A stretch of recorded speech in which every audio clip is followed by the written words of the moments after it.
बहुत समय पहले की बात है। चारों तरफ हरियाली से घिरा हुआ श्यामपुर नाम का एक छोटा सा गांव था। इस गांव में सुबह सूरज निकलने से पहले ही किसानों की दिनचर्या शुरू हो जाती थी। कच्चे रास्ते, मिट्टी के घर, बैलों की घंटियां और खेतों में पसीना बहाते किसान, यही थी श्यामपुर की पहचान। इसी गांव के एक कोने में टूटी फूटी झोपड़ी में रहता था हरिराम, एक गरीब लेकिन ईमानदार किसान। हे भगवान, पूरी जिंदगी मेहनत करते बीत गई, लेकिन आज तक एक मुट्ठी जमीन भी मेरी नहीं हुई। हरिराम के पास न तो अपनी जमीन थी, न बैल, न हल और न ही बचत के नाम पर कुछ। उसकी पूरी दुनिया बस एक ही इंसान के इर्द गिर्द घूमती थी, उसकी बेटी गुड़िया। बाबा, आज फिर खाना कम है क्या? नहीं बेटा, आज थोड़ा सा ही सही, पर भगवान ने दिया तो है, तू चिंता मत कर। हरिराम खुद आधा पेट खाकर गुड़िया का पेट भरता था। उसकी आंखों में सिर्फ एक सपना था, गुड़िया को पढ़ा लिखा कर बड़ा इंसान बनाना। बेटी, मैं अनपढ़ रह गया, लेकिन तुझे पढ़ाऊंगा जरूर। तू पढ़ लिख कर इतनी समझदार बनेगी कि कोई तुझे बेवकूफ नहीं बना सकेगा। सच बाबा, मैं खूब पढ़ूंगी और एक दिन आपकी सारी परेशानियां दूर कर दूंगी। बड़ी मुश्किलों से दूसरों के खेतों में मजदूरी करके, कभी किसी से उधार लेकर हरिराम ने गुड़िया को शहर पढ़ने भेजा। बेटी, शहर बड़ा है, संभल कर रहना, पढ़ाई में मन लगाना। आप चिंता मत करना बाबा, आपकी मेहनत बेकार नहीं जाएगी। लेकिन श्यामपुर की धरती पर सिर्फ मेहनत और ईमानदारी नहीं थी, बल्कि एक साया भी था, ठाकुर विक्रम सिंह। पूरा श्यामपुर मेरी जमीन पर टिका है। किसान मेरे बिना एक दाना भी नहीं उगा सकते। मालिक, आप चाहें तो गांव में अकाल पड़ जाए और चाहें तो हरियाली छा जाए। इसलिए तो मैं जमींदार हूँ। ठेके पर जमीन दूंगा और फसल मेरे गोदाम में जाएगी। किसान सिर्फ पसीना बहाने के लिए हैं। ठाकुर गरीब किसानों को पहले मीठी बातों में फंसाता, फिर ऐसी शर्तें रखता कि मेहनत किसान की होती और फायदा सिर्फ ठाकुर का। गरीब किसान भूखा रहेगा तो क्या हुआ, मुझे तो अनाज चाहिए। एक तरफ हरिराम जैसा मजबूर किसान, दूसरी तरफ ठाकुर विक्रम सिंह जैसा लालची जमींदार, और इनके बीच पिसता हुआ पूरा श्यामपुर गांव। कुछ दिनों बाद हरिराम ने ठान लिया कि अब अपने परिवार के लिए कुछ करना पड़ेगा। उसने अपनी छोटी सी झोपड़ी संभाली और ठेके पर जमीन पाने के लिए ठाकुर विक्रम सिंह के महल की ओर चल पड़ा। सड़कें धूल भरी थीं, मगर उसके कदम ठोस और इरादे मजबूत थे। आज अगर ठाकुर से बात नहीं की तो हमारी मेहनत हमेशा बेकार रहेगी। गुड़िया की पढ़ाई और हमारा पेट सब इसी एक कोशिश पर निर्भर है। ठाकुर के महल के दरवाजे पर खड़े होकर हरिराम ने घबराते हुए अपनी बात शुरू की। मालिक, नमस्ते। मैंने सुना है कि आप किसानों को जमीन ठेके पर देते हैं। अगर थोड़ी जमीन मिल जाए तो हम भी अपनी जिंदगी चला सकेंगे। ओह, ये तो वही गरीब हरिराम है। तू सोचता है कि मैं ऐसे ही जमीन दे दूंगा? चल बैठ, पहले शर्तें सुन। अगर मेरी शर्त मान ली तभी जमीन तेरी होगी। मालिक, मैं आपकी हर शर्त मानने को तैयार हूँ, बस आप मुझे थोड़ी जमीन दे दें। बहुत अच्छा, सुन ले, तू मेरी जमीन पर काम करेगा। फसल होगी, आधा हिस्सा मेरा, आधा तेरा, समझा? और किसी बहाने से बदलाव नहीं। मालिक, आपकी शर्त मुझे स्वीकार है, मैं पूरी मेहनत करूंगा। ठाकुर ने दस्तावेज तैयार किए और हरिराम के हाथ में दे दिए। हरिराम ने उन्हें खुशी खुशी अपने घर ले जाकर गुड़िया को भी इस बात की खबर दी। बेटी, देखो, अब हमारे पास काम करने के लिए जमीन है। मेहनत करनी होगी, पर यह हमारी आजादी का पहला कदम है। बाबा, मैं भी मदद करूंगी, हमारी मेहनत बेकार नहीं जाएगी। हरिराम और गुड़िया अगले ही दिन खेत में पहुंच गए। हल, बैल और हाथों की मेहनत सब तैयार था, और यह तो सिर्फ शुरुआत थी। कुछ महीनों की मेहनत के बाद हरिराम की गेहूं की फसल हरी भरी और लहलहा रही थी। हरिराम ने दिन रात अपने हाथों से खेतों में काम किया, पर जैसे ही फसल तैयार हुई, ठाकुर विक्रम सिंह के कानों तक खबर पहुंच गई।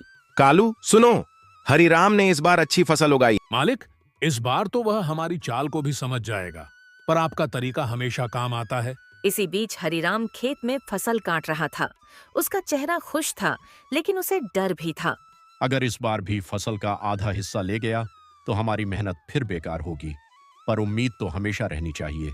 ठाकुर अपने घोड़े पर सवार होकर खेत के पास पहुंच गया। ओ हरिराम, ये कैसी फसल उगाई है तूने? बहुत अच्छी लग रही है, पर आधा हिस्सा अब मेरी झोली में जाएगा। मालिक, आधा हिस्सा आपकी शर्त के अनुसार ही रहेगा, पर यह फसल भी हमारी मेहनत का फल है। मेहनत? ये तो बस दिखावा है। असली कमाई तो जमीन का मालिक ही करता है। जल्दी से आधा हिस्सा निकाल, मुझे आज ही इसे अपने गोदाम में भरना है। ठाकुर ने अपनी शर्तों के अनुसार फसल का ऊपरी और बेहतर हिस्सा अपने गोदाम में भर लिया और फसल का नीचे का हिस्सा हरिराम के हाथ में छोड़ दिया। हे भगवान, मेरी सारी मेहनत और सिर्फ कुछ ही हाथ में आया। कब मेरी अपनी जमीन होगी? कब हमारी मेहनत का पूरा फल मिलेगा? फसल के बचे हिस्से को देखते हुए गुड़िया की आंखों में चमक आ गई। उसने सोचा, अब यह लड़ाई सिर्फ पिताजी की नहीं, मेरी भी है। बाबा, चिंता मत कीजिए, मैं आ गई हूँ। अब इस लालची जमींदार को उसकी ही शर्तों में फंसाना मेरी जिम्मेदारी है। मैं अपनी चतुराई दिखाऊंगी। और इस तरह गुड़िया ने ठान लिया कि अब से वह पिताजी के साथ खेत में काम करेगी और ठाकुर की चालाकियों का जवाब देगी। यह सिर्फ शुरुआत थी एक लंबी और मजेदार लड़ाई की, जिसमें चतुराई और मेहनत की जीत होगी। अगले ही मौसम में गुड़िया ने पिताजी हरिराम के साथ खेत में आलू की फसल उगाने का निर्णय लिया। पिताजी ने कहा, बेटी, इस बार हमें सोच समझकर काम करना होगा। ठाकुर तो अपनी चाल में माहिर है। अगर हमने सही तरीका अपनाया तो फसल का पूरा फल हमें मिलेगा।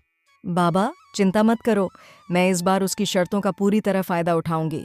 आप बस मेरे साथ काम करो। गुड़िया ने चालाकी से ऊपरी हिस्से में सिर्फ घास फूस उगाई और नीचे वाले हिस्से में बढ़िया आलू उगाए। गुड़िया सुनो, इस बार मेरी शर्त, ऊपर का हिस्सा मेरा, नीचे का तुम्हारा। जल्दी से फसल का हिस्सा मेरे गोदाम में भेज दो। ठीक है मालिक, आपकी शर्त के अनुसार ही सब होगा। ऊपर का हिस्सा तो घास फूस है और नीचे वाला हिस्सा तुम इसे कैसे ले जाओगी? मालिक, ये आपकी ही शर्त थी। ऊपर का हिस्सा आपका, नीचे वाला मेरा। अब आप अपना हिस्सा ले जाइए और मेरे हिस्से के आलू मेरे हैं।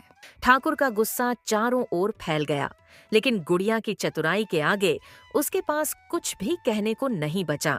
ये छोटी सी लड़की मेरी चालाकी को मात दे गई। अब समझ आया कि मेहनत और दिमाग के आगे लालच नहीं टिकता। बेटी, तुमने तो कमाल कर दिया। हमारी मेहनत और बुद्धि दोनों का फल अब हमारे पास है। बाबा, अभी तो शुरुआत है। अब हम धीरे धीरे इस गांव के सभी किसानों का हक लौटाएंगे और ठाकुर जैसी चालाकी करने वालों को सबक सिखाएंगे। गुड़िया ने आलू की फसल काटी और गांव के जरूरतमंदों में बांट दी और ठाकुर को उसकी ही शर्तों में फंसा दिया।